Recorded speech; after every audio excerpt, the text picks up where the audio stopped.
चलिए जी स्टार्ट करते हैं with the integrated case studies of chapter number 8 audit report.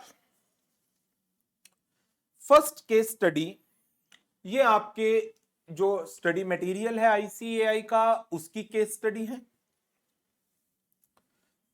AB and company is a firm of chartered accountant based in Mumbai. A and B partner हैं. Firm engaged in various assignments including audit. Partners are taking a summary of their work in order to prepare themselves to finalize the audit and issue the audit report. आपको कुछ matters बताए गए हैं. During the audit of Messrs Persistent and Company, Mr. A found that firm has changed the method of depreciation from written down value to straight line method. But retrospective effect नहीं दिया गया है इस change को. Mister A ने difference calculate किया, लेकिन company कहती है they do not want to change the financial statement, और यदि ऑडिटर परसिस्ट करेगा they may give the effect in next financial year. अगले साल इसका इफेक्ट दे देंगे. गलत. यदि डेप्रिसिएशन का मेथड चेंज होता है तो उसका रेट्रोस्पेक्टिव इफेक्ट दिया जाना चाहिए. ऑडिटर ने मैनेजमेंट को कहा, मैनेजमेंट विलिंग नहीं है चेंज करने को, तो ऑडिटर क्या करेगा, अपनी ओपिनियन मॉडिफाई कर देगा. अब मॉडिफिकेशन में ये एक मिस स्टेटमेंट है कि depreciation and return down value of the assets is wrongly stated. तो मिस स्टेटमेंट है तो कौन सी ओपिनियन आएगी, इधर क्वालिफाइड और एडवर्स, डिपेंडिंग अपॉन परवेसिवनेस. कल मैंने आपके साथ डिस्कस किया था इन जनरल, क्या परवेसिव इफेक्ट एक सिंगल एलिमेंट पर, सिंगल अकाउंट पर, सिंगल ट्रांजैक्शन के रेफरेंस में जनरली चलता है? बताएं. रिवीजन में कल ही आपके साथ डिस्कस किया था परवेसिव इफेक्ट. क्या एक सिंगल फाइनेंशियल आइटम पर, अकाउंट पर, ट्रांजैक्शन पर परवेसिव इफेक्ट जनरली माना जाता है? नहीं. परवेसिव एक सिंगल आइटम पर तब माना जाएगा यदि वो सब्सटैंशियल पोर्शन बनता है फाइनेंशियल स्टेटमेंट का, बट ऐसा तो कुछ भी नहीं लिखा हुआ. तो इसके रेफरेंस में हमें कौन सी ओपिनियन देनी चाहिए? क्वालिफाइड. आगे बढ़ते हैं. During the audit of dubious brothers, we observe that firm had a very large amount of cash sale. No detail of customers जिनको सेल की गई. Cash not deposited into the bank regularly. When asked to give the auditor an opportunity to count the cash, manager ने कहा cash owner के पास है और वो auditor को अवेलेबल नहीं कराया जा सकता for checking purpose. Manager also declined to give an opportunity for stock verification. Problem है, ऑडिटर के काम पर लिमिटेशंस लग रही हैं. Auditor is unable to collect sufficient appropriate audit evidence. Cash के रेफरेंस में, स्टॉक के रेफरेंस में, और large amount of cash involve है, उसको काउंटिंग नहीं करने दी गई. स्टॉक की वेरिफिकेशन की अपॉर्चुनिटी अवेलेबल नहीं कराई गई. तो जब आप ऑडिट एविडेंस कलेक्ट नहीं कर पाते तो आप क्वालिफाइड या डिस्क्लेमर देते हैं. क्वालिफाइड आप तब देते हैं जब मटेरियल इफेक्ट है लेकिन परवेसिव नहीं है. डिस्क्लेमर आप तब देंगे जब मटेरियल भी है और परवेसिव भी है. परवेसिव इफेक्ट एक सिंगल आइटम का नहीं होता बट मल्टीपल आइटम्स के होते हैं.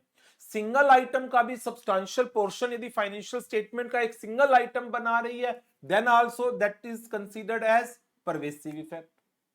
तो लार्ज अमाउंट ऑफ कैश है तो यहां पर डिस्क्लेमर बेस्ट आंसर रहेगा।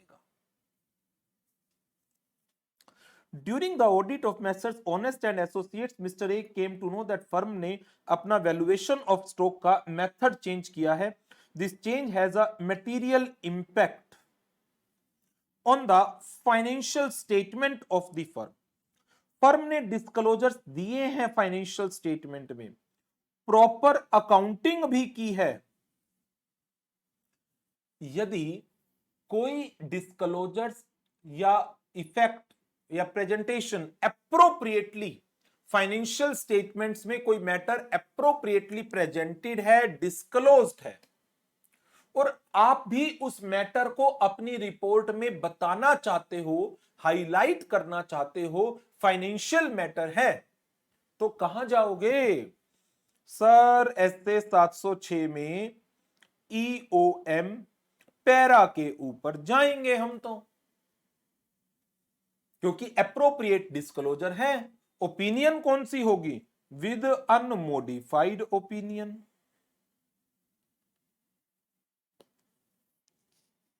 अब देख लेते हैं क्वेश्चन क्या क्या है। परसिस्टेंट एंड कंपनी के केस में what would be the ideal audit opinion? Persistent के केस में qualification, reason,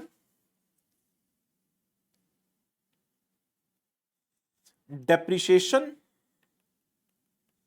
and WDV of closing fixed assets.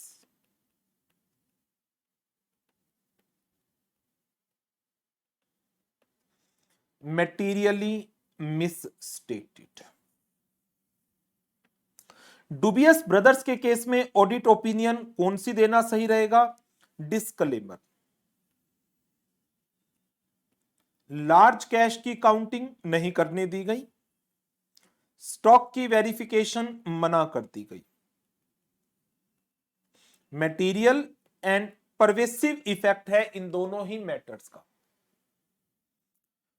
Honest and associates के केस में EOM para, because matter is appropriately disclosed in the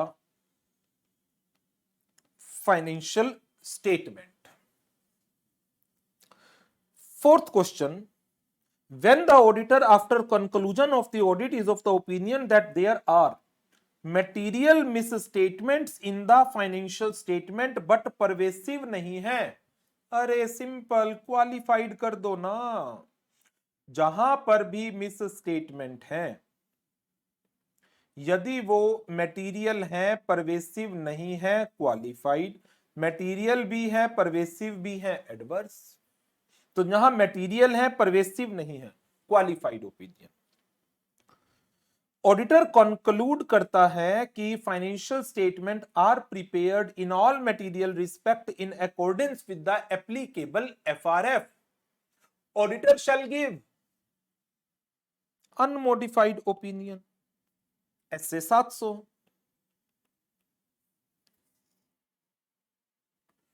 ये एक case study थी जो आपके study material में है। इसके बाद नेक्स्ट केस स्टडी जो आईसीएआई की पुराना स्टडी मटेरियल था, ओल्ड सिलेबस का एंड करंट सिलेबस का, जो आईसीएआई ने board of studies knowledge portal के ऊपर, आप कभी अपने लॉगिन में जाकर चेक करेंगे ना आईसीएआई की वेबसाइट पर, तो आपके लॉगिन में इंस्टीट्यूट ने एमसीक्यू प्रैक्टिस के लिए काफी सारी केस स्टडीज डाली हुई हैं। तो ये जो अब केस स्टडीज मैं आपके साथ डिस्कस कर रहा हूं, ये आईसीएआई के पुराने स्टडी मटेरियल की plus board of studies knowledge portal जो करंट सिलेबस की केस स्टडी है वो है। एआरजी एंड एसोसिएट्स ऑडिटर है सिग्मा लिमिटेड के for the financial year 24-25, concluded their audit, prepared their notes and are ready to draft the audit report। सारा काम हो चुका है, ऑडिट रिपोर्ट बनने की तैयारी है। As per SA 700, auditor shall form an opinion whether the financial statement are prepared in all material respect in accordance with applicable FRF. There seems to be some confusion in regard to the format of audit report, its content, issues to be incorporated etc in the audit report। किसी से भी पूछ लो, CA के student से पूछ लो, किसी CA से पूछ लो, वो बता देगा आपको कंफ्यूजन है तो। ऑडिट रिपोर्ट का फॉर्मेट क्या होगा, कंटेंट क्या होंगे, title, address, opinion, basis for opinion, EOM यदि कुछ डालना है तो, management responsibility, auditor responsibility, report on legal and other regulatory requirement, date, place, signature, UDIN number. Sigma limited को 50 लाख रुपए की ग्रांट मिली है under the PM make in India subsidy scheme for acquiring the machinery for setting up new plant. पूरी की पूरी grant PNL में credit कर दी गई, गलत। This is a capital grant. ये कैपिटल ग्रांट थी, रेवेन्यू में कैसे ले जा सकते हो। राम एंड श्याम दोनों पार्टनर हैं एआरजी के, ऑडिट ओपिनियन पर डिफर करते हैं related to audit of Sigma. Ram is of the view की क्वालिफिकेशन आनी चाहिए, श्याम डिसएग्री करता है with the opinion. Based on this you are required to answer the following question. Number 1, auditor shall express dash when auditor conclude that financial statement are prepared in all material respect in accordance with applicable FRM। जब आप financial statements के साथ satisfied हैं तो आप unmodified opinion देंगे। In relation to grant of 50 lakh, auditor definitely इसके ऊपर क्वालिफिकेशन डालेगा because it is a capital grant which is treated as a revenue and credited to PNL account. Qualification डालेगा, एडवर्स नहीं करेगा, क्योंकि ये एक सिंगल ट्रांजैक्शन है, पूरी फाइनेंशियल स्टेटमेंट को रिप्रेजेंट नहीं कर रही। Qualify the report stating the fact that income overstated है to the amount of grant net of proportionate credit, बिल्कुल सही। इनकम अंडरस्टेटेड थोड़ी है, ओवरस्टेटेड ही तो है। अनमोडिफाइड ओपिनियन गलत, ए आएगा answer. Auditor shall express dash when auditor obtained sufficient appropriate audit evidence, conclude कि मिस स्टेटमेंट्स हैं और वो मटेरियल एंड परवेसिव इफेक्ट रखती हैं। मिस स्टेटमेंट है, मटेरियल एंड परवेसिव इफेक्ट रखती हैं, बहुत बार बता दिया, अभी ऊपर भी बताया। मिस स्टेटमेंट है, मटेरियल एंड परवेसिव इफेक्ट रखती हैं, एडवर्स। मिस स्टेटमेंट है, मटेरियल है, परवेसिव इफेक्ट नहीं रखती, क्वालिफाइड। तो यहां तो एडवर्स ओपिनियन आएगी। Assume Ram and Shyam different joint auditor हैं, अलग अलग फर्म है, दोनों की फर्म ही अलग अलग है। How audit report should be made in circumstances where two joint auditor have difference of opinion. ऐसे 299 क्या करें, सेपरेट रिपोर्ट इशू करो और आप अपनी रिपोर्ट में अदर मैटर पैरा डालो, जहां पर आप रेफरेंस देंगे किसका, अदर रिपोर्ट का, issued by other joint auditor. याद आ गया, कल ही रिवाइज कराया था और इंपॉर्टेंट भी बताया था reporting consideration. View of Ram will prevail, joint auditor should come at a common point, जरूरी नहीं है, कोशिश करनी चाहिए, नहीं बन रही बात कोई बात नहीं। Matter should be referred to senior joint auditor, no. Ram and Shyam would issue separate audit report, ये बात और याद रखना। और दोनों की ऑडिट रिपोर्ट में एक ओएम पैरा आएगा, जो वहां पर रेफरेंस आएगा that other joint auditor has issued a separate report. Communicating की audit matter in the audit report SA 701 is not a substitute for the disclosures in the financial statements that applicable FRF requires management to make or that are otherwise necessary, बिल्कुल सही। SA 701 में हमने कल पढ़ा भी था, revision में भी पढ़ा कि ऑडिट मैटर सब्स्टिट्यूट नहीं है फाइनेंशियल स्टेटमेंट्स डिस्क्लोजर्स के, मॉडिफाइड ओपिनियन के, MURG पैरा के, EOM पैरा के और separate opinion on the matters covered in the audit report के. It is a substitute for modified opinion, substitute for MURG, substitute for separate opinion on individual matter. No, it is not a substitute. Right? चलिए next case study. During the financial year 24-25, partnership firm chartered accountant की MN and associate appointed as auditor of 4 companies H1, W2, Y3, Z4. MN and associate में 2 partner हैं MNN. Management of H1, W2, Y3, Z4 उन्होंने अपनी financial statements बना ली. MN were required to form an opinion whether the financial statement were prepared according to FRF. बिल्कुल सही. Audit team ने check किया financial statement को from the view point of accounting policies, accounting estimates, information provided in the financial statement. H1 और Y3 की audit M ने की, W2 और Z4 की ऑडिट N ने की. H1 में M obtained sufficient and appropriate evidence to conclude that misstatements were material but not pervasive. Qualify पर चले जाइए. W2 की ऑडिट में N was unable to obtain evidence to form an opinion. Opinion नहीं frame कर पाया. Disclaimer पर चले जाइए. M also concluded that misstatements that were not detected may possibly affect the financial statement and the effect may be material as well as pervasive. Already हम बता ही चुके हैं कि इस केस में डिस्क्लेमर पर जाना चाहिए. तो देखो H1 के केस में क्वालिफाइड की बात बनती है. अभी हमने क्वेश्चन नहीं देखे. W2 के केस में डिस्क्लेमर की बात बनती है. Y3 M ने कहा फाइनेंशियल स्टेटमेंट एज पर FRF बनाई गई है. तो ठीक है भाई साहब, Y3 में अनमोडिफाइड ओपिनियन की बात बनती है. Z4 N obtained evidence to conclude misstatement material है एंड परवेसिव है. Z4 में एडवर्स ओपिनियन की बात बनती है. ठीक. Audit team of all the companies checked the financial statement of all 4 companies from the point of view of accounting policies, accounting estimates, etc. Accounting policies so adopted by the companies should be appropriately selected and consistently followed. If any of the accounting policies is not consistently followed, reasons for the change and financial effects of the change needs to be disclosed. Consistent and appropriate बिल्कुल सही. Inconsistent, inappropriate.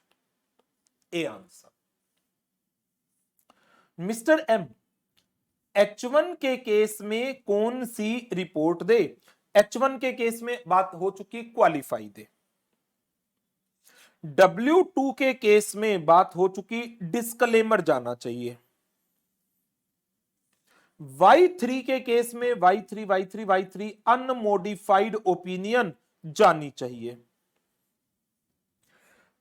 5वां question Z4 के case में Z4 के case में adverse opinion जानी चाहिए.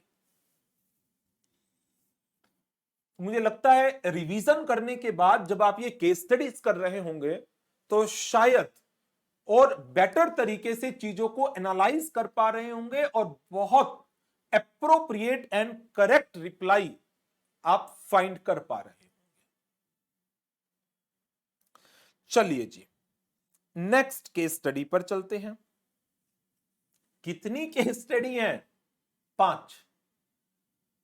Book में तो एक ही दी हुई है, 4 अलग से हैं. बताता रहा हूं ये जो केस स्टडीज हैं अभी 4 हैं, एक और है इसके बाद, टोटल 5 हैं.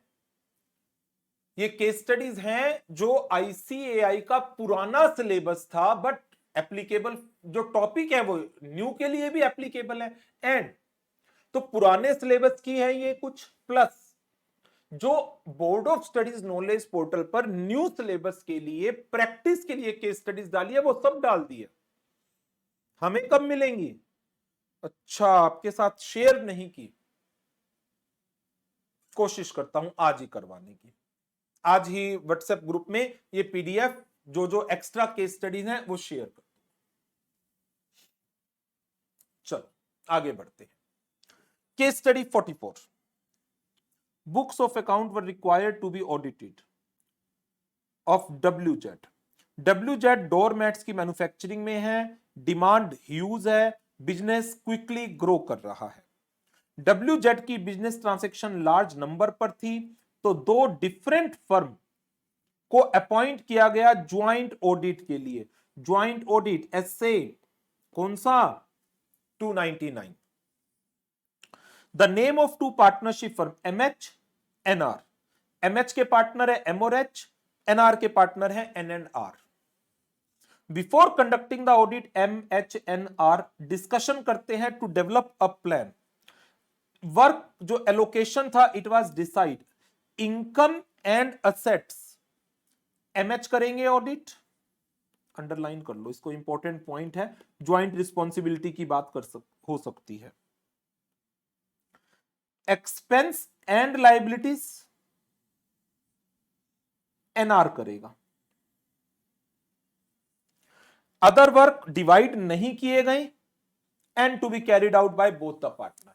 जो वर्क डिवाइड नहीं होता उसकी रिस्पॉन्सिबिलिटी ज्वाइंट होती है। मिस्टर के WZ का एम्प्लॉय है, उसकी अंडरस्टैंडिंग है each of the auditor were required to issue separate audit report. ना ना ना, they should try to arrive at a common report. कोशिश करनी चाहिए कॉमन रिपोर्ट पर आने की। Even though there was no disagreement. हां, डिसएग्रीमेंट होता है सेपरेट रिपोर्ट पर चले जाओ। तो ये पूरा का पूरा टॉपिक किस पर बेस्ड होगा? मेरे हिसाब से 299 पर बेस्ड पाएंगे इसके question. To jointly audit the books, two different firms were appointed. Both the firms can together be called as joint auditors. Auditor ना, branch ना, individual ना, joint auditors. ले, इतना simple question. Who would be responsible for checking income and expense? ले, ये भी कोई बात हुई? MH and Associates, इतने आसान क्वेश्चन। अच्छा, इनकम एक्सपेंस, इनकम के लिए MH, एक्सपेंस के लिए NR। इनकम के लिए MH, एक्सपेंस के लिए NR। इनकम के लिए NR ना, ओनली नहीं, बोथ नो, बी।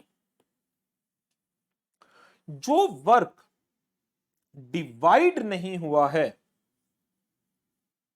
जो वर्क डिवाइड नहीं होते वहां पर रिस्पॉन्सिबिलिटी ज्वाइंट एंड स्वेयरली अप्लाई होती है।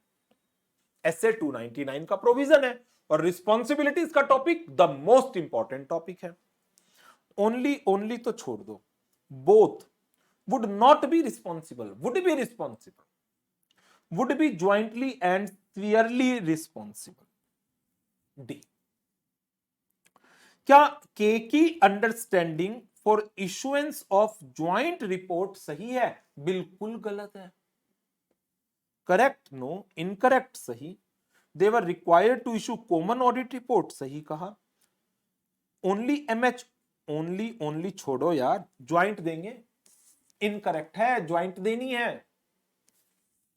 हां, यदि कोई डिसएग्रीमेंट है तो सेपरेट रिपोर्ट जाएगी, और सेपरेट रिपोर्ट में अभी क्या बताया था? OM पैरा कहां गया? ये रहा OM para.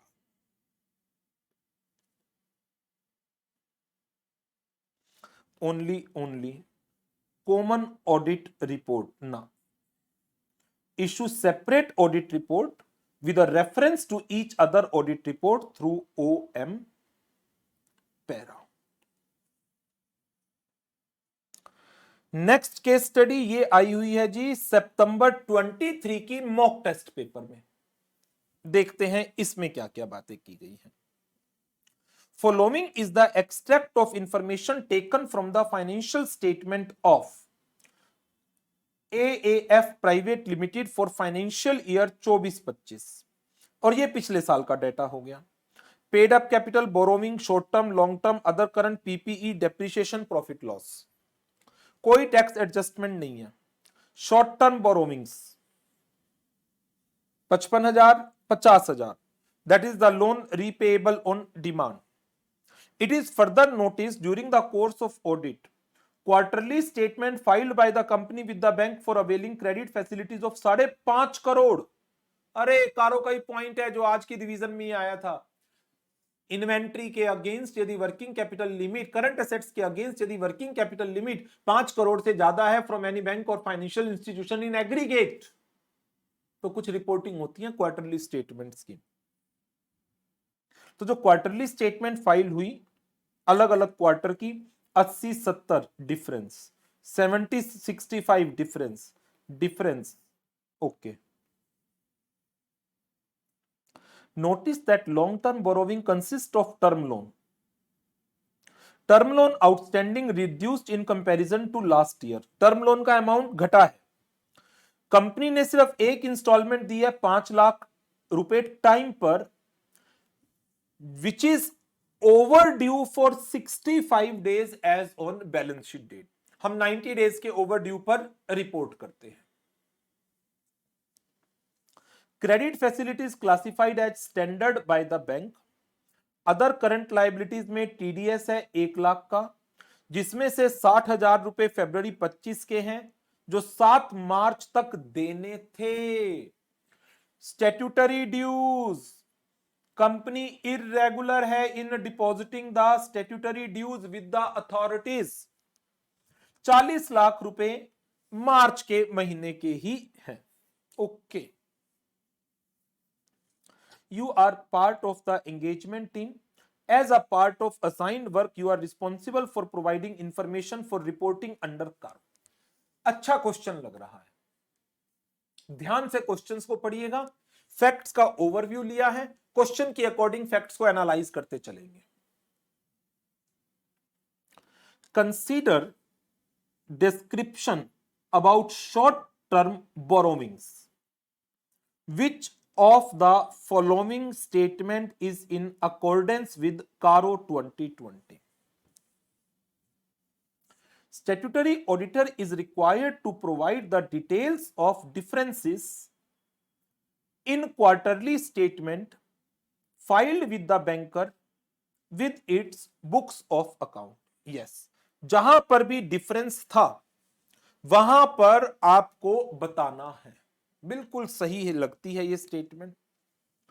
Statutory auditor is required to provide the detail of difference only in respect of those quarterly statement where there is a discrepancy of more than 10%।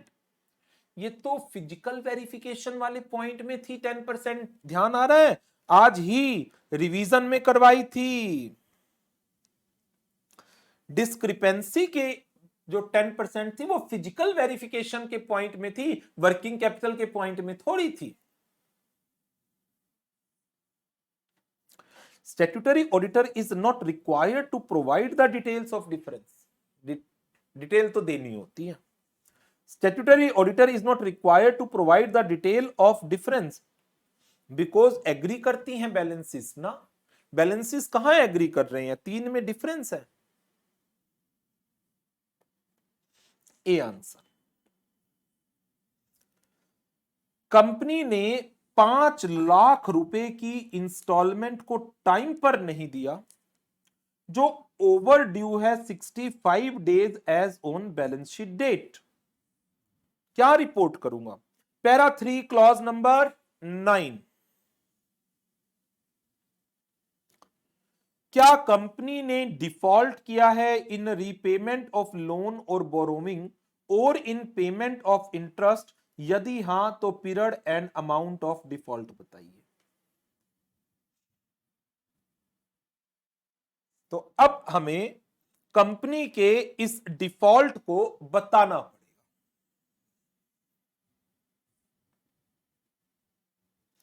Company has not become NPA, ऐसी reporting नहीं होगी, गलत। Reporting requirement is necessary only when the company is declared a wilful defaulter. उसकी reporting अलग है para 3 clause 9 में। Amount of default with the period of default is required to be reported, बिल्कुल सही कहा। रिपोर्टिंग नेसेसरी है only when the company diverted the amount of term loan, ये separate reporting है। पैरा 3 क्लॉज 9 में wilful defaulter B point में cover होता है, application of money raised by term loan वो सी पॉइंट में अलग से रिपोर्ट होता है। तो इसका आंसर सी आएगा।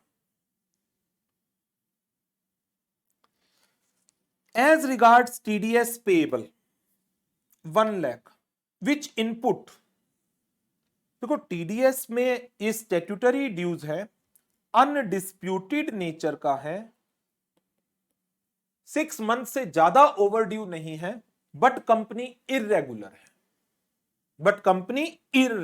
है,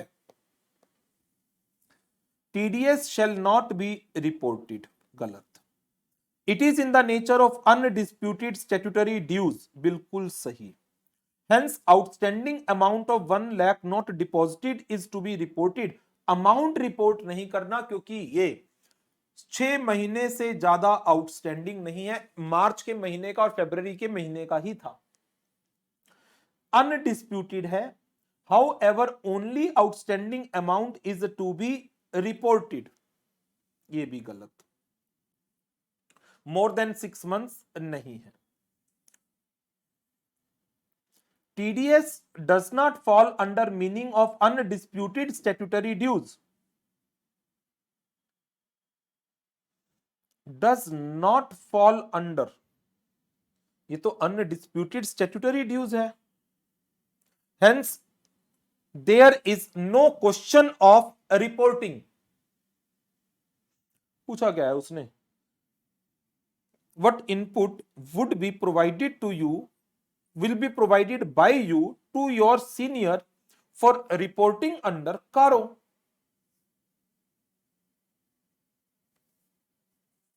दोबारा देखते हैं टीडीएस के बारे में क्या कह रहा है।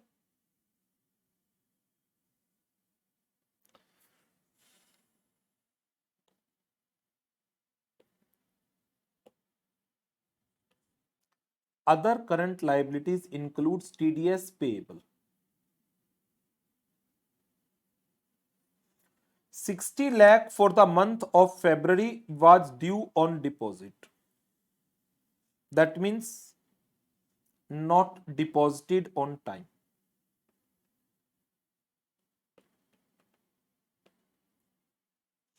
बैलेंस 40 लाख मार्च के महीने का है, चलो 8 मार्च तक पे हो जाएगा।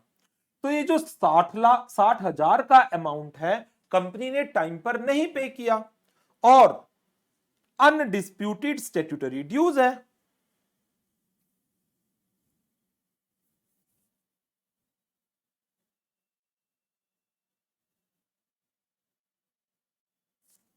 क्या आंसर है देखें जी, 3 का answer A.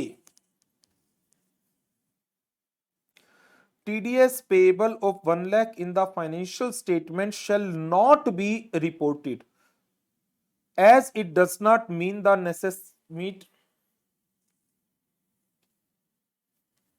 company is irregular in depositing the statutory dues। जो अमाउंट 7 मार्च को ड्यू था वो 31 मार्च तक पे नहीं हुआ है, तो इररेगुलरिटी तो रिपोर्ट करनी पड़ेगी। हाँ, यदि मैं ये देखूं अमाउंट रिपोर्ट नहीं करना, अमाउंट तो मैंने यहां पर भी आपको बोला दोनों जगह अमाउंट रिपोर्ट नहीं करना, 6 महीने से ज्यादा का आउटस्टैंडिंग नहीं है, बट इररेगुलरिटी तो रिपोर्ट करनी पड़ेगी। तो क्वेश्चन में डी तो हो गया बिल्कुल गलत, बी और सी में outstanding amount not deposited is to be reported, amount report नहीं करने। तो ये क्वेश्चन प्योरली अमाउंट बेस्ड पर चला गया है कि अमाउंट तो तभी रिपोर्ट होती है जब आउटस्टैंडिंग पीरियड 6 महीने से ज्यादा का होता है। तो अकॉर्डिंगली ए आंसर ठीक है। अदरवाइज क्वेश्चन में एनोमली है क्योंकि रिपोर्टिंग तो आएगी। Company is irregular in depositing the statutory dues, but वही है एमसीक्यू में हम अपनी कोई एक्सप्लेनेशन तो दे नहीं सकते। जो 4 ऑप्शन होती है उसमें से बेस्ट सिलेक्ट करना है और बेस्ट आंसर ए आ रहा है। नेक्स्ट, पीपीई में कौन सी ऑडिटर की रिपोर्टिंग ड्यूटी नहीं है? पीपीई की रिपोर्टिंग हमने आज ही रिवीजन में पढ़ी है। देखो क्या क्या है। क्या company is maintaining proper record full particular quantitative detail, ये रिपोर्टिंग है। Physically verified reasonable interval material discrepancy properly deal, ये भी रिपोर्टिंग ड्यूटी है। Whether physical verified by auditor, ये नहीं है। Physical verification is conducted by the management at reasonable interval, auditor by management not by auditor, यहां गलती हो गई। Whether title deed of all immovable property are held in the name of the company, if not provide the detail। तो question ने कहा कौन सी reporting duty नहीं है? सी रिपोर्टिंग ड्यूटी नहीं है। Company has reflected losses in the financial statement, which of the following statement is likely to be correct in this regard while reporting under CARO 2020 for the year 24-25? यदि during the year कोई cash loss हुआ है तो हमें report करना होता है, but as such losses की कोई भी रिपोर्टिंग कारो के किसी भी क्लॉज में एज सच कवर नहीं होती। सिर्फ और सिर्फ कैश लॉसेस की आपकी रिपोर्टिंग आती है। यदि during the year company has incurred cash losses तो पैरा 3 क्लॉज 17 में रिपोर्टिंग आती है। पीएनएल अकाउंट में लॉस है उसकी कोई रिपोर्टिंग नहीं होती। ढूंढो जी ऑप्शन।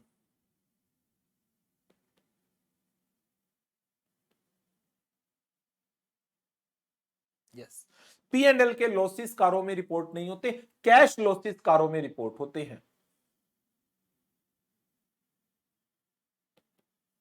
सी आंसर। तो इसके साथ जितनी भी आज तक की केस स्टडीज अवेलेबल थी, चाहे वो पुराने स्टडी मटेरियल की, चाहे वो नए स्टडी मटेरियल की, आरटीपीज की, एमटीपीज की, या फिर board of studies knowledge portal की, इस चैप्टर को लेकर वो मैंने इस सेशन में आपके साथ डिस्कस कर ली है। इंडिविजुअल एमसीक्यूज वो आपका होमवर्क है। किसी भी क्वेश्चन में डाउट हो तो कल की लाइव क्लास जो अपने नॉर्मल टाइम पर होगी 10:30 पर, आप उसमें पूछ लेना। और कल क्या शुरू करेंगे? कल का हमारा टॉपिक कौन सा होगा? कहां है शेड्यूल?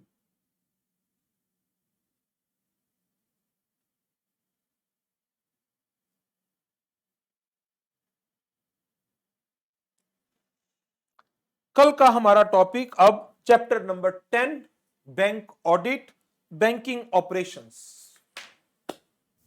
ये हम कल शुरू करेंगे। ठीक है, तो इसके साथ इस एमसीक्यू सेशन को भी ओवर करते हैं और कल नॉर्मल टाइमिंग पर 10:30 पर हम मुलाकात करेंगे बैंक ऑडिट के चैप्टर के लिए, राइट। और एमसीक्यूज जो इंडिविजुअल एमसीक्यूज बुक के अंदर हैं उन सब की प्रैक्टिस कर लीजिएगा। किसी भी क्वेश्चन में डाउट है तो कल क्लास के एंड में पूछ लीजिएगा। Thank you very much, good bye.